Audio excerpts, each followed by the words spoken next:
woman laments being reincarnated, not as a hero, but as Lillica, the tyrant's right-hand woman and the main villain's confidant. Hunted by heroes and recruited by villains, she's trapped between a guillotine and a deal with the devil. To survive, she decides her only option is to latch onto the strongest neutral entity in the novel, the demon dragon. A shadowy silhouette is wreathed in roaring flames, hinting at the dragon's immense power. Lillica, now with horns and holding a strange, cracked orb, realizes with dismay that the story hasn't even started yet, and her problems are just beginning. Relying on her medical background, she confidently resolves to raise the tiny bat-like demon dragon herself, vowing to challenge anyone who dares to harm him. Her charge, a young boy with black hair and red horns, is introduced as Kiddo 1.0, wary and cold, but surprisingly easy to win over. Now a young man, the horned boy is described as a Yandere, whose actions betray his true feelings, though something seems to be on his mind. He looks at her with longing, confessing that he just wants her to be good to him. The young man presents a stunning necklace to a surprised Lillica, confirming it's for her and no one else. The scene shifts to a grand, gothic castle under a stormy purple sky, its dark spires piercing the night.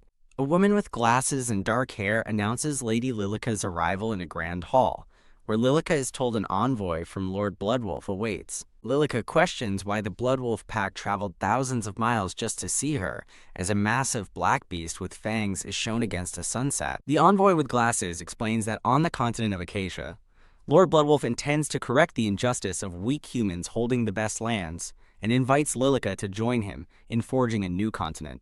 Intrigued by the tempting invitation, Lillica smiles slyly and declares that she is interested. The envoy, whose name is Adler, notices strange markings on Lillica's face, but Lillica brushes it off as a minor issue, claiming her body feels hot but that she's no fragile human. Adler silently recognizes the symptoms as the early signs of magical backlash, which will cause Lillica to lose her mind and drain others' power. When Adler suggests they depart, Lillica strategically declines, stating she must recuperate to serve Lord Bloodwolf at her full strength. Adler eagerly agrees to the delay and takes her leave, while Lillica looks on, satisfied with the outcome. As soon as the envoy is gone, Lillica's expression darkens, the strain of her act showing through the markings on her face. She collapses in exhaustion, admitting that acting is tiring, and revealing her plan to use the time she bought to help the young dragon access his own magic, having known Adler was a schemer. A split image reveals her cunning deception. On one side, she feigns illness, while on the other, she smirks, admitting she's faking it to manipulate poor Adler.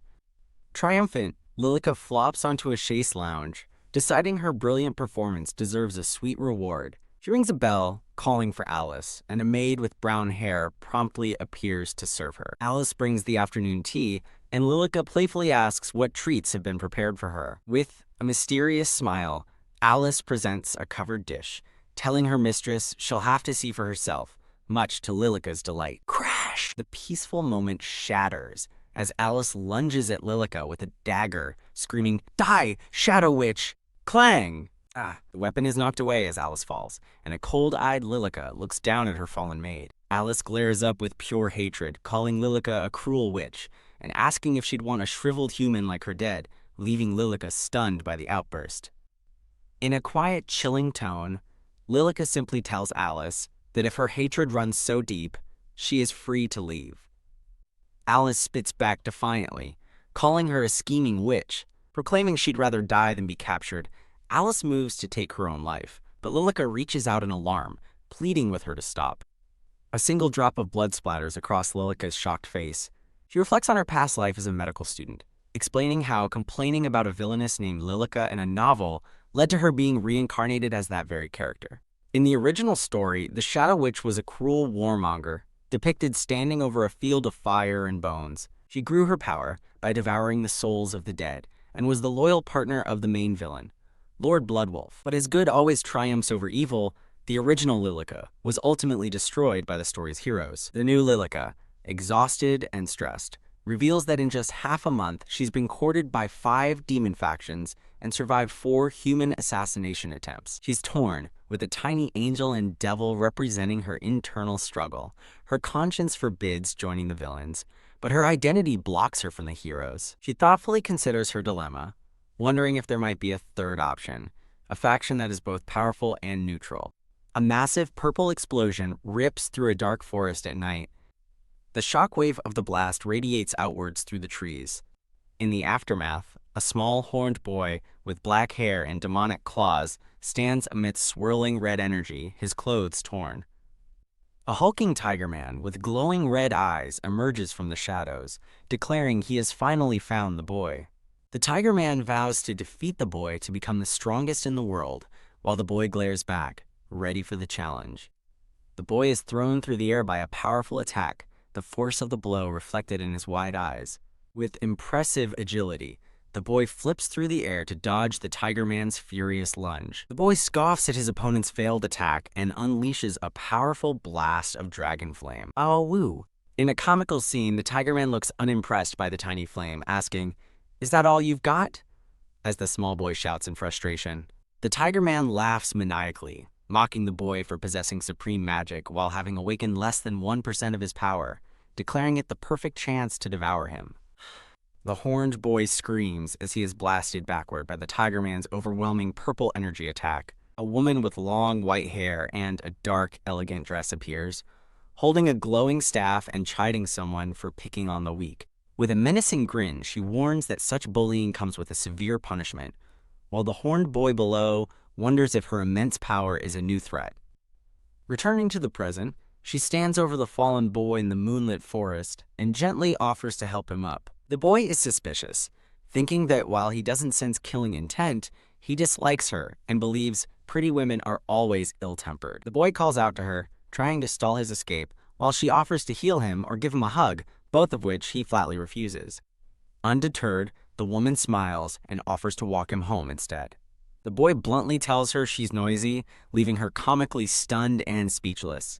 Annoyed, she calls him a brat, but then stops him from leaving, demanding he thank her for saving his life. He retorts that she was just being nosy, and she reluctantly agrees before starting to make another point. Switching tactics, she smirks and slyly suggests that a powerful being like him probably hates owing favors. Her psychological trick works, and the surprised boy reluctantly asks what she wants as compensation.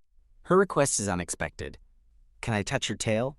The boy erupts in a blush, calling her shameless while she wonders what the big deal is. He furiously explains how embarrassing it would be, but she just teases him, calling him a scarp demon after noticing his scales and claws. He proudly declares he is a great and powerful being, not a mere demon. But his boast is cut short as he suddenly starts coughing violently and collapses into her arms. Clutching his chest with blood on his lips, he feels the power inside his body vanish completely. A sudden flash of light emanates from the boy in her arms. The woman looks down with focused intensity as the transformation occurs. "Huh?" She stares in shock, now holding a large red egg with a black sigil where the boy used to be. How did he turn into an egg? She wonders aloud, just before the egg begins to pulse with a powerful, ominous energy. As the egg's energy flares, she realizes its markings are identical to the demon dragon egg from the original novel she read. She remembers that this egg hatches into the story's strongest power, the demon dragon of the continent, named Alan.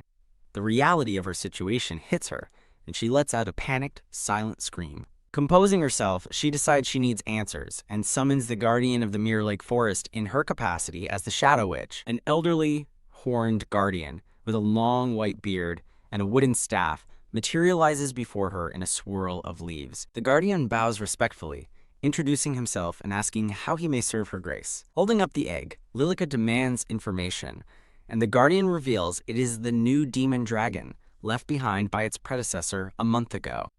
She's shocked to learn the dragon was born only a month ago, and the guardian confirms it, explaining the creature's life cycle. Lillica reflects on her knowledge of the novel, remembering that the main plot only begins after the dragon, Alan, is fully grown. The horrifying truth dawns on her. The timeline is completely wrong, and she has arrived far too early, before the story even starts.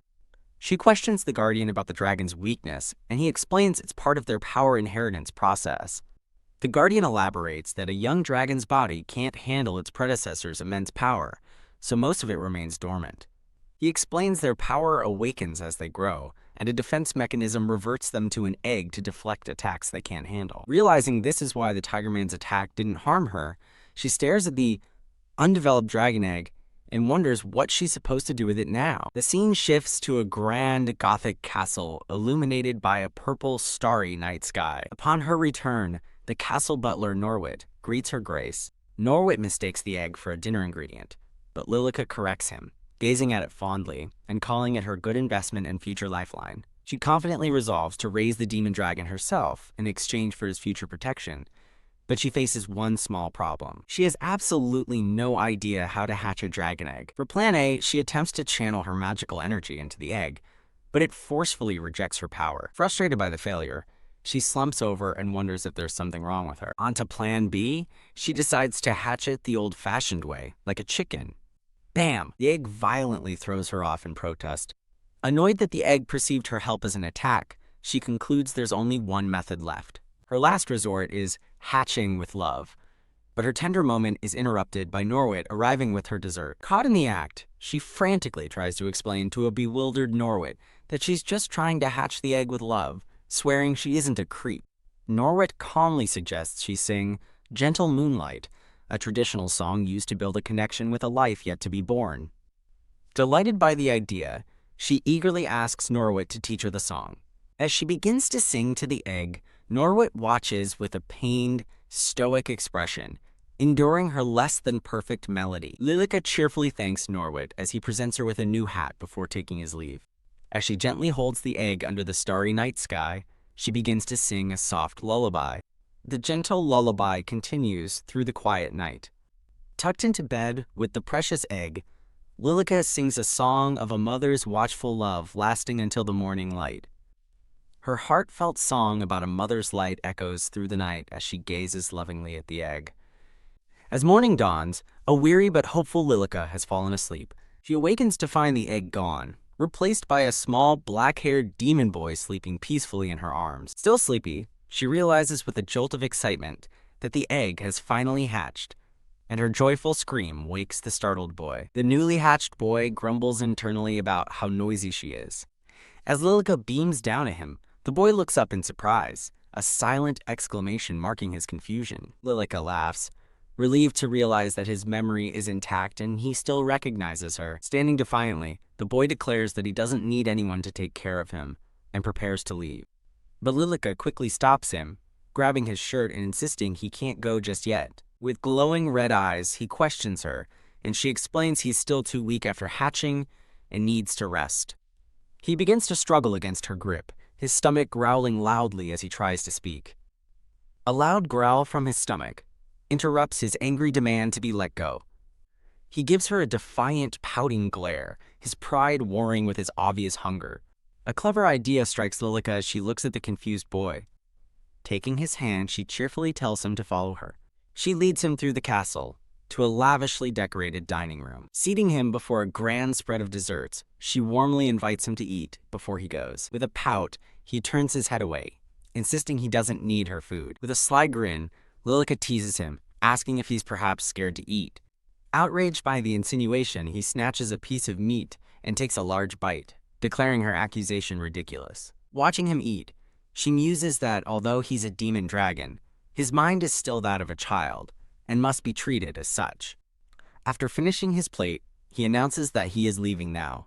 Lillica calmly tells him that she won't stop him. However, she tempts him with an offer of endless food and safety, reminding him how many demons will hunt a weak, newly hatched dragon. Startled, he asks how she knows his true identity. She explains her research requires dragon flame, a power only the great demon dragon possesses.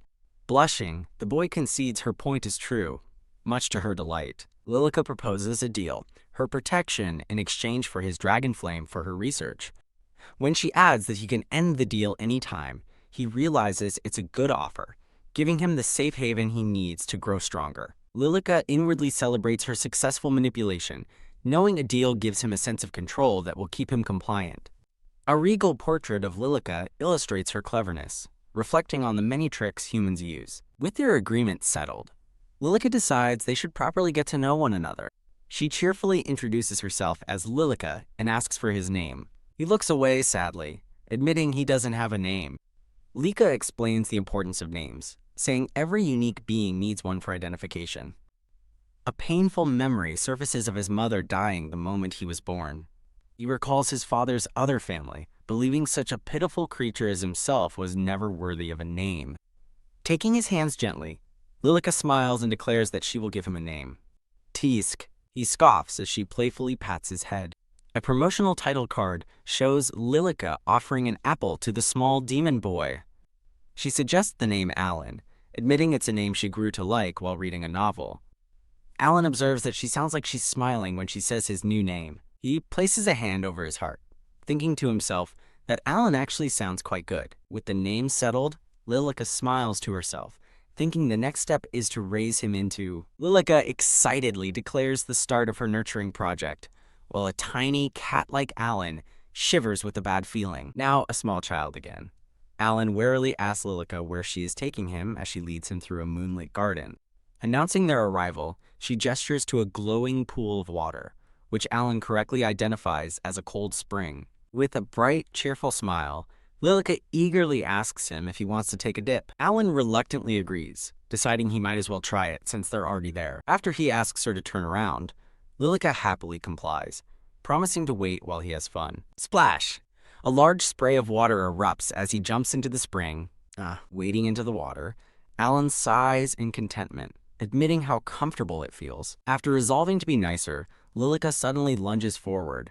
Splat! She gleefully smears a handful of black mud onto a shocked Alan. Holding up a strange box, she explains it's a black mud mask used by the Scarp tribe to make their scales shine, happily offering to apply it for him. Alan furiously yells that he hates being touched and hates dirt even more, while Lillica shrieks, realizing she managed to do both at once. Genuinely perplexed, Lillica asks why he wouldn't want to use black mud on his scales. She frantically clarifies that black mud is made of lacquer tree sap and volcanic ash, not actual dirt. Lillica mutters in frustration, blaming the novel's author for the lack of details, while Alan internally worries her foolishness might be contagious.